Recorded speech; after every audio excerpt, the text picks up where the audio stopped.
Hey there, I'm here with Austin.head. He is with Long & Foster Insurance, and we wanted to talk to you about rent backs and insurance coverage.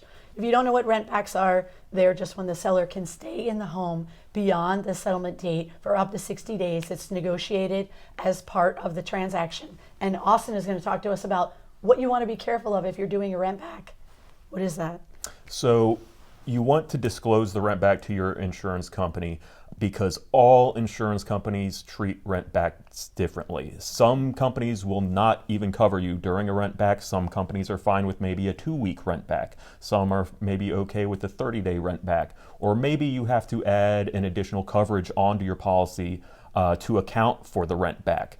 Because if that's not disclosed, and let's say the worst happens and there is a fire 3 days after settlement, if that insurance company is not okay with rent backs, or your policy wasn't set up correctly for the rent back, that insurance company is within their legal rights to completely decline that claim for the fire. That would not be good. So are we talking about just on the seller side, for the seller and the home and the policy, because he no longer technically owns the home? Correct. They're doing a rent back, but we're talking about the seller having that coverage, correct?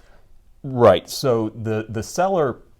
So with the seller with rent backs, you're right. They don't technically own the home anymore. However, their old home insurance policy does contain coverage for their personal belongings and liability. Okay. And that is the basic coverages of a renter's insurance policy. Right. And so you could just leave that policy in place until you fully move out. Whereas the buyer, they need to have their home insurance policy in place the day of settlement, the day they take ownership of the home. So we're talking about the buyer making sure that they are covered for the rent back period. Correct. Right? The seller would want to communicate with their insurance company too to make sure the contents are protected. Correct. Am I right about this? Okay. So both parties, when you're getting a rent back, call your insurance company and tell them that you're getting a rent back so you have proper coverage.